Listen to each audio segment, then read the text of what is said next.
ফের সংবাদের শিরোনামে বাংলাদেশ। ক্রমশ দিন যত গড়াচ্ছে তত বাংলাদেশ ওই সারা পৃথিবী জুড়ে খবরের শিরোনামে উঠে আসছে একাধিক বিষয় নিয়ে। বলে রাখা ভালো যে 12ই ফেব্রুয়ারি বাংলাদেশে তাদের যে সাধারণ সংসদ নির্বাচন হতে চলেছে, নতুন করে সরকার গঠন করা হবে, সেই লক্ষ্যে নির্বাচন, তার প্রস্তুতি নাকি ইতিমধ্যেই শুরু হয়ে গেছে।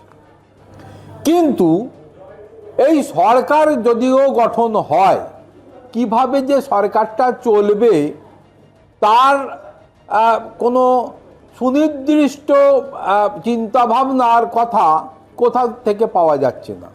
তার কারণ সরকার চালাতে গেলে এখন হাতে পয়সা লাগবে, কিন্তু তাদের অর্থনৈতিক অবস্থা এই মুহূর্তে যেখানে এসে পৌঁছেছে তাতে তাদের ওই এক কথায় প্রকাশ দিলে বলা ভালো যে হাতে হারিকেন অবস্থার মধ্যে বাংলাদেশ চলছে। যদিও বাস্তবে একটা বিষয় কিন্তু সেই ঘুরে ফিরে হারিকেন জাতীয় বিষয়টাই উঠে এসেছে। তার কারণ এই তাদের সাধারণ সংসদ নির্বাচনের আগে ইতিমধ্যে ভারতবর্ষের ওই আদানি গোষ্ঠী, যারা নাকি দীর্ঘদিন ধরে বাংলাদেশকে পাওয়ার সাপ্লাই বা বিদ্যুৎ দিয়ে আসছিল বা বিদ্যুৎ বিক্রি করছিল, আর সেই বিদ্যুৎ নিয়ে বাংলাদেশ লাইট ফাইট জ্বালাচ্ছিল, তারা তাদের অগ্রগতির বিষয়টা এগিয়ে নিয়ে যাচ্ছিল, সেখানে দাঁড়িয়ে তাদের বকেয়া অঙ্কের টাকা প্রায় গগনচুম্বী অবস্থায় পৌঁছে গেছে।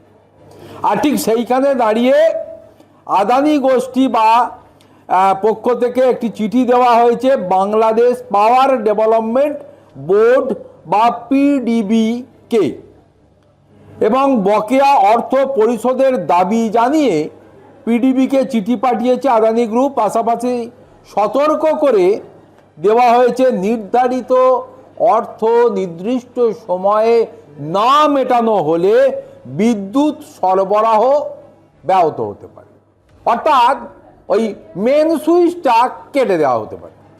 দিলেই বাংলাদেশ জুড়ে অন্ধকার নেমে আসবে, ঘরে ঘরে তখন আর বাল্ব জ্বলবে না, তখন এই হাতে হারিকেন নিয়ে তাদের হাঁটাচলা করতে হবে। এরা ইতিমধ্যেই বলেছে 7 সিস্টার দখল করবে, কলকাতা দিল্লি সবই ওরা দখল করে নেবে, কিন্তু এই হারিকেন নিয়ে। তার কারণ পাওয়ার কেটে যদি দেয় তাহলে তো বাংলাদেশ অন্ধকারের মধ্যে থাকবে। বাংলাদেশের একটি প্রথম শ্রেণী দৈনিক তার একটা খবরের প্রতিবেদনে জানিয়েছে গত 29শে জানুয়ারি আদানি পাওয়ার লিমিটেডের ভাইস প্রেসিডেন্ট অবিনাশ অনুরাগ পিডিবির চেয়ারম্যানকে একটি চিঠি পাঠান। চিঠিতে জানানো হয় বিদ্যুৎ কেন্দ্রের স্বাভাবিক ও নিরবচ্ছিন্ন পরিচালনা বজায় রাখতে অবিলম্বে 11,27,00,000 মার্কিন ডলার, যা কিনা ভারতীয় মুদ্রায় প্রায় 1,000 কোটি টাকা পরিশোধ করতে হবে অতি দ্রুত। এই মর্মে তারা একটি নোটিশ বা চিঠি পাঠিয়েছে। চিঠিতে আরও উল্লেখ করা হয়েছে মোট বকেয়া অর্থের মধ্যে গত বছরের জুন মাস পর্যন্ত পাওনা রয়েছে 5,32,00,000 মার্কিন ডলার। একটা আধা টাকা নয়। শুধু তাই নয়, পাশাপাশি অক্টোবর পর্যন্ত সরবরাহ করা বিদ্যুৎ পরিষেবার জন্য আরও 5,96,00,000 মার্কিন ডলারের অর্থ বকেয়া রয়ে গেছে।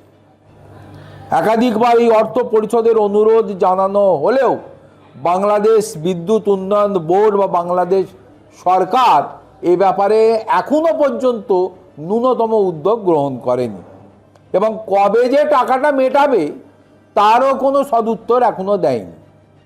আদানি গ্রুপ তাদের চিঠিতে জানায় বিদ্যুৎ উৎপাদনের সঙ্গে যুক্ত বকেয়া ক্রমশই বাড়তে থাকার জেরে তীব্র চাপ তৈরি হচ্ছে। ফলে নির্ধারিত অর্থ পরিশোধ না করা হলে বিদ্যুৎ সরবরাহের কাজে গুরুতর সমস্যা দেখা দেবে এবং বিদ্যুৎ পরিষেবা ব্যাহতও হতে পারে।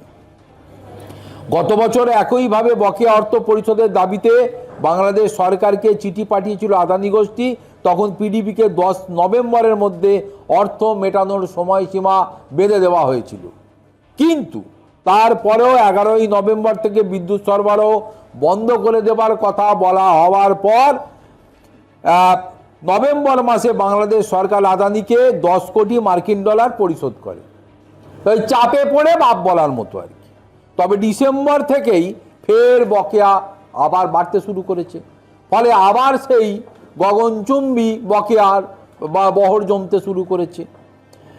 এবং এই নির্বাচন যেটা আসতে চলেছে, এই নির্বাচনের আগে যদি বাংলাদেশ তাদের এই বকেয়া বিদ্যুতের বিল বা অর্থ না মেটায় আদানি গোষ্ঠীকে, তাহলে কিন্তু ওই অন্ধকারের মধ্যে দিয়েই তাদেরকে নির্বাচন করতে হবে, মানুষকে অন্ধকারে থাকতে হবে, এই বিষয়টা পরিষ্কার করে দেওয়া হবে।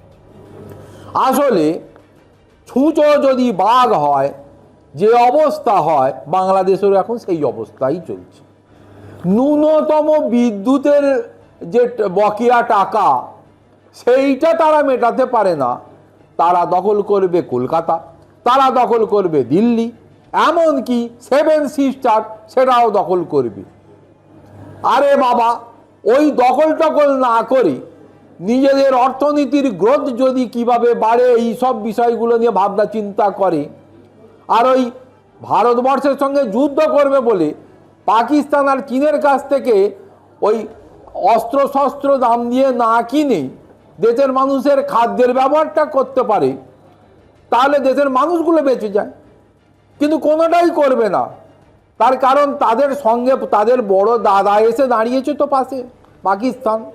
তাই পাকিস্তান তাদেরকে যে ক্রমশই ওই খাদের কিনারার দিকে ঠেলে দিচ্ছে, কোন দিন যে আজরে খাদে পড়বে সেটা এখনো তারা বুঝতে পারছে না।